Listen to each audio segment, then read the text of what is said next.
we don't talk to each other enough. Sure, we get on LinkedIn and we share stuff, and we have groups that we're part of, and we join InfraGard, and we share little bits of information here and there, but we as the good guys, we're not sharing information the way we should be. The bad guys, they share everything. This company has this problem, this company has that problem, use this technique, this works really well against this software. You go out on the dark web and you go into some of these forums, and it's amazing the amount of information they're sharing about specific details and hacks and the way that they're doing stuff. Very detailed tutorials on how to compromise this, how to break into that. And, the information is incredibly complex. And here we are like, watch out for phishing.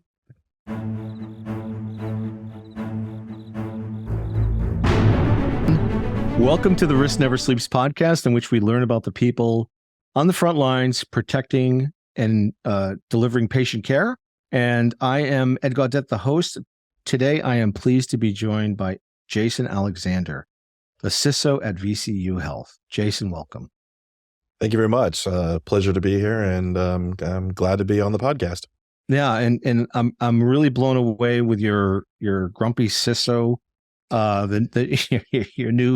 your new blog that I think you launched like in September, right? Just like I'm on I'm on episode 3, and so it kind of came out of one of the things that I'm passionate about, and so one of the things that I think we have to do as CISOs, and not just in healthcare but all over, is education. And a lot of times you'll see the CISO in the traditional roles, in the risk management, in the operations, in the identity and access management space, and I think realistically, the way that the organizations are changing and the world is changing and the malicious actors are changing, it's becoming less about firewalls and hardware and the pieces of technology that you can put in place. Certainly, they're still important. But, I think it's moving toward user focus. And now that the user is the most important component of what we do on a daily basis. And, I started writing this from the CISO perspective because, I get a lot of people that reach out to me on LinkedIn and other various ways. And they're like, well, I just need 10 minutes of your time. And our product will change the world for you. And I appreciate that. I understand those people are working hard and they're really trying to improve things. But, I started this basically to kind of write from the CISO's perspective, really give people this is what it's like to be a CISO, and this is what we see, and this is what we think through. And, I'm hoping that people will find it useful, and they'll kind of go through. And so like I said, we don't have very many topics out there yet. I just started writing it. I'm trying to get one a week out, but with my busy schedule, sometimes it's difficult. But working through the user piece right now, got to try and hit a large swath of topics that the CISO sees, and hopefully I can kind of continue to get more education out there. Yeah, and that's great. And note to listeners, if you don't follow Jason today on LinkedIn, follow him. Take a look at the blog series. Off to a great start. Some really interesting topics. Identity, obviously, password management, phishing, which is great. We talked a little bit about that before we turned the recording on here, and other topics too. So I think I highly recommend it. Take a look at it, and I'm sure you're going to learn a lot. And I love the notion of sharing insights and driving empowerment, which I think was core to why you did this, which I think is really important. Yeah, it's really important that the user understand kind of both sides of the coin. And, one of the comments I made is that, especially in the healthcare space, everybody believes in the mission of healthcare. We wouldn't be in healthcare if we weren't. Right. And if we didn't. And so no user sits down on, the beginning of their day and say, today's the day I'm going to give away my password to a phishing attack and destroy the entire hospital with ransomware. And it doesn't happen. But, with the advent of AI and large language models, the phishing attacks are getting super complicated and very, very good. Mm-hmm. Even so much so that I got one the other day. I was like, wait a second, that's a phishing exercise. And that's the best English I've ever seen in a message. Mm-hmm. Yeah, no, They're absolutely getting better. And I have to stop often and look at them. And I think too today, security starts at the home and starts in the home. And it's more important to, ensure that we've got the right level of hygiene and the right level of insight and behavior. Because if we're doing those things in work, obviously it's bad. If we're doing those things in the office, it's obviously bad. But nowadays, those boundaries are blurred, right? The home Yeah, is the absolutely. work office. And any thoughts on that and how you take that message? Yeah, I mean, absolutely. So, I mean, COVID changed the world, and Mhm. we're not going back. I know you can open up LinkedIn or any other news site, and you can see there's 10 articles on either side of whether people will ever go back or not go back. Yeah. But like for example, I'm 100% remote worker. I have a home office. I work out of my home office every day. My entire security team is remote. We are as productive, and this is not subjective. This is based on hard, real metrics. We are more productive remote than we were in the office, Mhm. and I think that comes from the flexibility that we give our workers, the trust that we put in our workers. It really empowers them to do the things that they might need to do, but the work still gets done. And so using our own team is the starting point as we deploy controls and we deploy other things in pieces. We're always looking at how can we control the data, how can we control and protect the devices and the people, but how do we leverage these new tools and technologies to allow users to get work done wherever they're at. When we looked at when we all dove into COVID in March and April of 2020, a lot of us put stuff together very, very quickly, put in, massive upgrades to our remote access systems, our VPN systems, our remote technologies, our MDM devices, our, all of that stuff. I mean, we certainly had all those things in play, but, we were not prepared, like a lot of organizations, to send all of our non-clinical workforce, out of the hospital. Obviously our clinical workforce, they never got to go home, but Right. but all of our, 7 to 8,000 non-clinical staff, went, basically remote. And we were staffed for a couple of thousand remote workers a day. And so, we quickly put technologies in, we quickly built things. That's the world that we're going to live in going forward. The work happens everywhere now. And organizations need to be prepared to let work happen wherever it's going to happen, because even those workers that are being asked to come back to an office, they're still working at home. It's just not between 8 and 5. Yeah. Yeah. No, that's a great point. So let's dive into your current role in your organization. Tell us about that. Yeah, so I've been with VCU Health for about 9 years now, as the CISO the entire time. Really came into a program that was it existed. It was in effect, but really over those 9 years, we've done a fairly significant upgrade and retooling of the entire program. Now I oversee all of the risk governance section, our security operations team, also our identity and access management, and then all of our cyber forensics and e-discovery. So we support regulatory compliance, legal, HR, and then generally protect the organization from anything that goes bump in the night. And so VCU Health is a regional health system in central and southern Virginia. And so we play the role of the kind of large hospital system there with all of the advanced specialized care. Got it. Got it. And how did you get into healthcare? You got an interesting background. So Yeah, I- so yeah. that's a pretty funny story, actually. Mm. So I actually, when I came out of college, in college, my intent was to work on satellites and space vehicles and other stuff. And so my formal bachelor's training is in electrical engineering with a specialization in communications. I actually came out and worked for an avionics and defense contractor right out of school. And so I was doing research and development on next generation military communication networks. I've got some patents in self-organizing networks. and then actually was part of a larger multi-company team that worked on some of the first internet in the sky systems. So, you get on JetBlue now and you hook your laptop up and you get, satellite TV and internet. That was some of the stuff that we were working on in That's cool. the late 90s. So, but then 9/11 happened and it wasn't such a great time to work for an avionics company. Everybody stopped flying and airlines stopped buying airplanes. And so, I had been working on my master's in information assurance at that point, mostly because I was going to be submitting defense contracts to DARPA, and somehow fell into a healthcare leadership role in information security. So this was 2003, right after HIPAA had been passed, and my first healthcare job was with the University of Iowa Hospitals and Clinics, and actually went to that organization because the first finding that they had gotten from one of their outside consultants was hire a security officer.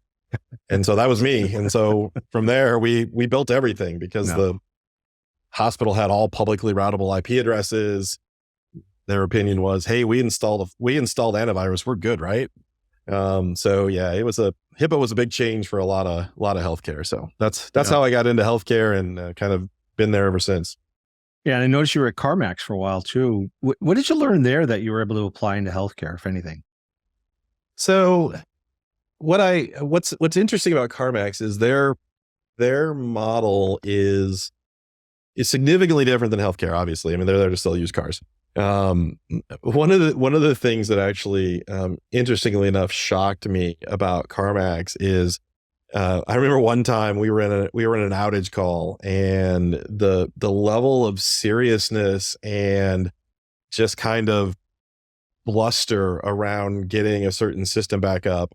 I was tired that day, and I made the mistake of saying, you guys are taking this more seriously than when we would have outages at the last hospital I worked at. This is only used cars, and you would have thought that I had said something awful about someone's child. And so I learned very quickly that retail is not quite the same as healthcare. I mean, obviously in healthcare, there's a lot of backups and redundancies and checks and everything.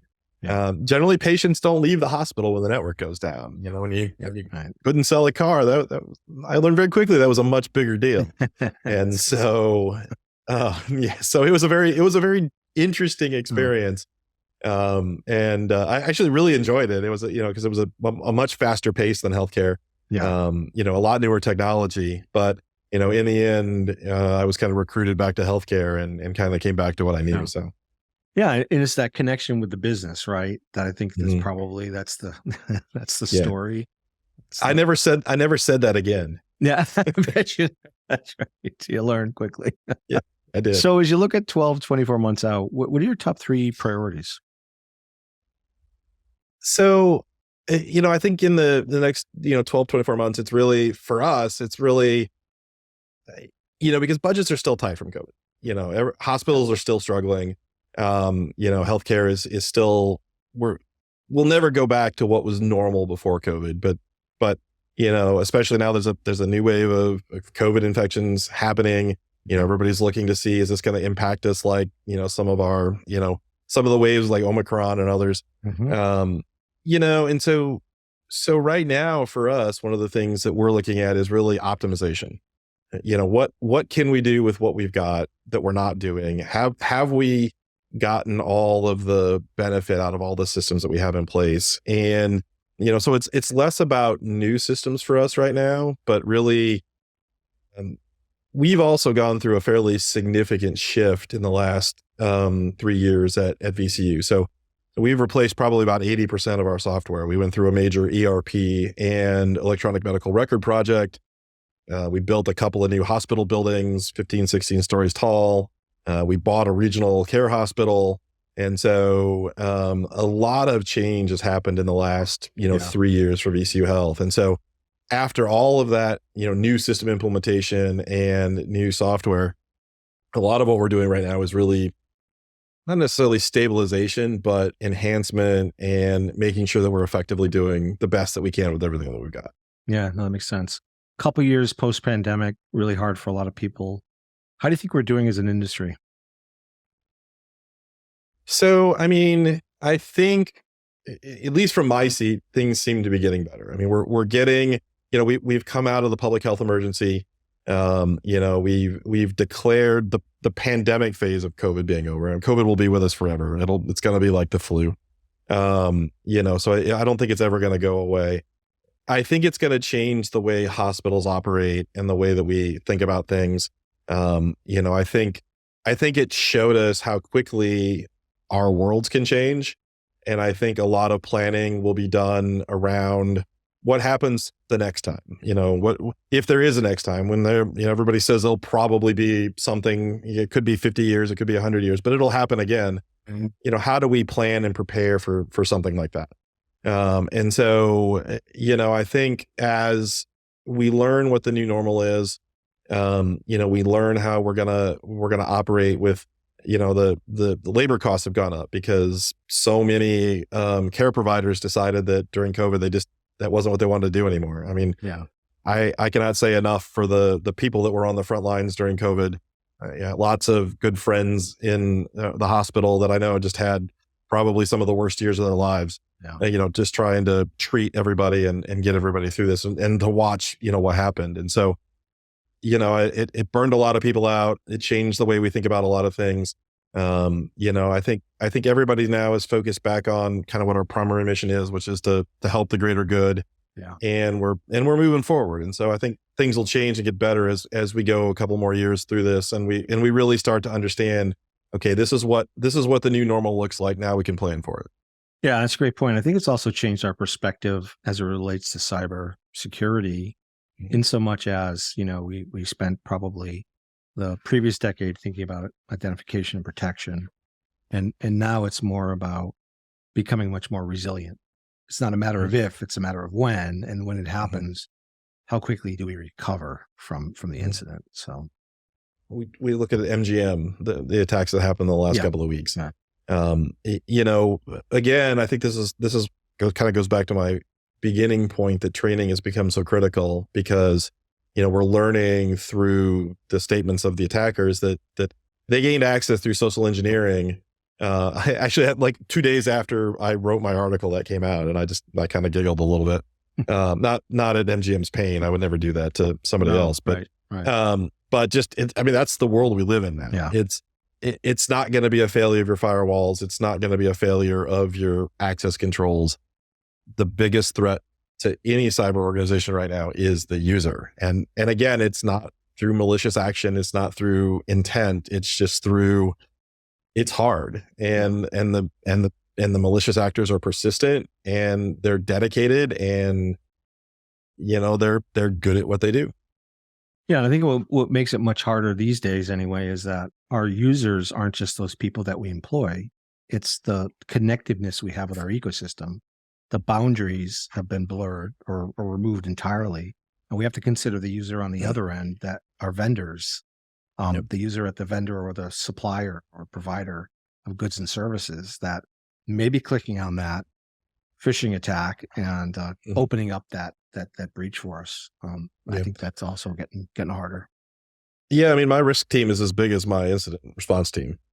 And so, I have people, that literally are dedicated into looking into these vendors and talking to them and working through their controls with them to make sure that they're, doing the same kind of things that we're doing to make sure that, we're at least trying to all stay on the same level of risk tolerance.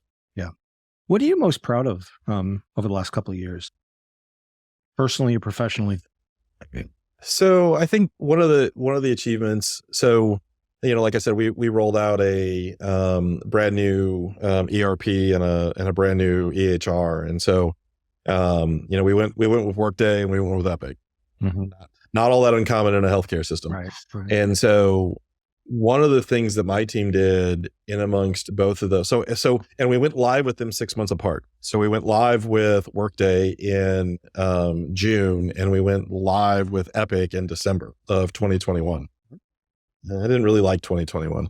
And so while we did that, while the organization did that, so my team obviously didn't run those projects, but we also implemented a brand new identity and access management system And we went from a completely manual, set of processes and procedures to one that is almost completely role-based access. Mm-hmm. And so, and basically was able to take the data that we were getting from our new Workday system and automatically provision every user in our Epic system based on what their job role was and what they were doing. And so we had some bumps in the night, but in the end, it was, a fairly significant effort to get all of those pieces in play and, built out. And then I'm pretty proud of that. The team did really well through all that. Well, the nice thing too is now you have that round trip potential, whereas people are leaving the organization as well. You can remove their access a lot easier than you might have been able to. Yeah. Real-time access removal is excellent. We don't have to get a list of people every Friday now from our HR organization to terminate. When they terminate them in Workday, they're just gone. They're gone. Nice. It is a significant improvement in security control. Outside of healthcare and IT and cyber, what are you most passionate about? What would you be doing if you weren't doing this? So if I wasn't a CISO, I'd probably be working in a boatyard scraping barnacles off a boat or something. Oh, tell me more. Little Jimmy Buffett in me. Me too. grown up in Iowa, you wouldn't think it, but one of the things I spent a lot of my time doing is sailing. Yeah, me too. So it's one of the reasons now I live out here closer to the Chesapeake Bay. Yeah.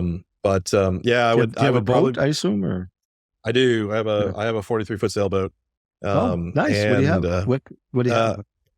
I've got a Jeanneau 43 deck salon. So nice. Go out and sail it all by myself all the time, and so it's quite enjoyable. So it would probably either be that or one of the other things I do in my spare time is I actually work for a no-kill cat shelter, and so do a lot of what they call TNR, trap, neuter, and release of feral cats to try and control the population, and just generally try to help stray cats and others that happen to be in our area. So if I wasn't being a CISO all the time, it'd probably be one of those two. Yeah, very cool. I had the good fortune to sail aboard a Sparkman Stevens 43-foot. That sounds like fun. Yeah, it was a lot of fun. Yeah, with the Bahamas. You've taken it to the Bahamas, or?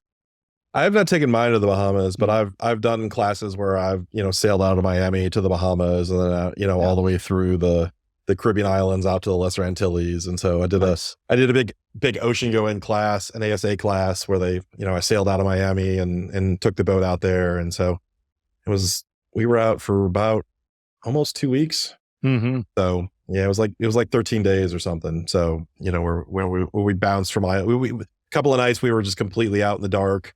Yeah. And I don't know, it's an interesting experience when you're out there in the water in the dark and you're on a little 45-foot sailboat and there's nothing around and you just hear the waves and the water and the rest of your crew down below snoring.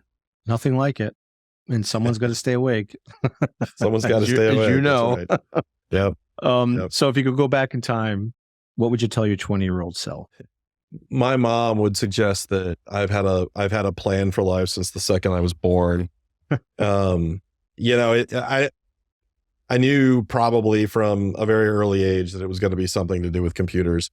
I think my dad, who worked in technology for a very long time, plopped me in front of a computer for the first time, I think when I was probably about 4 or 5. Mm-hmm. It was the good old TI 99-4A for those that can go way back in history and computing. Nice. And he plopped me down in front of this thing and he said, "These are going to be important someday. Learn how to use this," and gave me a bunch of magazines and books and stuff to read. And I just started fiddling with it and playing games and writing code and logo. And this was back in the day of the Apple II in the the classrooms and everything. And so spent a lot of time playing with it, and then just kind of continued down that road. So by the time I got out of college, I had this plan that it was going to be technology, it was going to be communications, it was going to be, I don't know if information security ever crossed my mind that early in life, because I don't feel like in the 80s that we really knew what information security was. No. That concept of nobody would be bad on the internet. This is all a bunch of scientists. We're all here to collaborate and communicate. Nobody would ever do anything. And then, they got their world rocked when the first spam email came out. And so, I think the plan to do technology, the plan to move forward with some of these pieces was always in place. I'm not sure my 20-year-old self knew the plan was a good idea. I'd probably go back and say it works, stick with it. Don't doubt yourself, just keep going. So yeah. Because like I said, I had come out of technology, went right into research and development. The company I started with, the guys in the research and development department, one of the guys invented the fax machine. There was a team of guys that worked on GPS that had invented the algorithm that GPS uses to calculate our position. There were guys that had worked on the space shuttle program. Mm-hmm. So, I came out of college and I was like, I'm a college graduate. I know everything. And then I sat down with this group and I look around, I'm like, I don't know nothing. And it was shocking. It was like humbling. Wait, he invented the fax machine and he invented the GPS algorithm and he worked on the space shuttle. Yeah, I got nothing. So last question. This is the Risk Never Sleeps podcast. So I have to ask you, what's the riskiest thing you've ever done, Jason? A hot air balloon in Cambodia run by a group of Chinese that didn't understand the words no smoking on the propane tanks. Okay, that's a new one. Listeners, that's a new one. Yeah, so we're in Cambodia on a vacation, my wife and I. And we're gonna take this hot air balloon ride at sunset over some of the monuments that we're seeing in Cambodia. And the tour company we're with takes us to the hot air balloon ride, and everybody that's shuttling us around, everybody is speaking Cambodian. We don't understand any of the language. We're kind of the typical American tourists at that point. And so we get to the location, and there's all these guys in these red jumpsuits that are setting up the hot air balloons. They've all got some sort of Chinese writing on the side of the sleeves. They're all with some company that are running the balloons. And, they've got the fans running. They've got all these big propane tanks around for the burners and everything. They're heating up the air inside the balloons. And there's 3 guys with cigarettes hanging from their mouths while they're running around these propane tanks. I think my wife and I questioned our sanity just a little bit before we got on those balloons, but it was one of the most amazing things we've ever done. So I guess if you're going to do it, you just go for it. That's terrific. And that is a new one. So I love that. Before we end, any last advice to cyber professionals, maybe just starting out on their journey? So like I said, I think there's 2 things I'm really passionate about in the cyberspace and things that I think that, we need to do better as cyber leaders. And so, obviously the first is education. The more education you can do, the better. So, for people just starting out in the space, consume as much of that education as you can, learn as much as you can, and then be willing to share that information. I think the other thing that we as security leaders and security organizations don't do, and one of the things that I've been trying to change most of my career, is we don't talk to each other enough. Sure, we get on LinkedIn and we share stuff, and we have groups that we're part of, and we join InfraGard, and we share little bits of information here and there, but we as the good guys, we're not sharing information the way we should be. The bad guys, they share everything. This company has this problem, this company has that problem, use this technique, this works really well against this software. You go out on the dark web and you go into some of these forums, and it's amazing the amount of information they're sharing about specific details and hacks and the way that they're doing stuff. Very detailed tutorials on how to compromise this, how to break into that. And, the information is incredibly complex. And here we are like, watch out for phishing. Because, one of the challenges that we have is we all have shareholder value. We all have organizational reputation. We all have these things. And so, when we get into these situations where something bad has happened, and we're going to know more and more of these bad things happen now because of the new SEC rules that are forcing companies to basically, at least publicly traded companies, to, address any sort of material impact to their shareholders in filings when they have these cyber attacks. But we'll never find out the details inside of what happened to MGM and how we could all do better. We can all look at the news reporting, we can take what we can from it, but we'll never be like, hey, don't do this. Like if we saw this right before our 100 hypervisors got, encrypted by the bad guy, if you see this, do something right away. Yeah. Those are the kind of details that we don't share. And, I just don't know, I'm always leery to say the government should fix it because the government doesn't always fix things. But, I think there's got to be, and I'm happy to see the CISA is really stepping up from where they've been, the last few years. Yeah.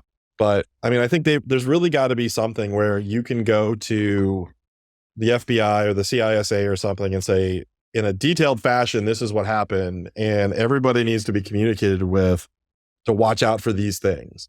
Yeah. And it's got to be sooner than 3 months after the fact. I mean, we'll get some random message from the CSIA or InfraGard or the FBI in 4 or 5 months with some random IOCs or something that, were used in the MGM attack. Right. And the bad guys are already on to the next thing. And so those are the things, if you can improve communication and you can improve, user education, those are the two things that I think will do the best for most new people in the industry. Thank you, Jason. That's terrific. Great way to end the program. We've been speaking with Jason Alexander, the CISO at VCU Health. Thank you for your time. This is Ed Gaudet from the Risk Never Sleeps podcast. If you're on the front lines protecting patient safety and delivering patient care, remember to stay vigilant because risk never sleeps.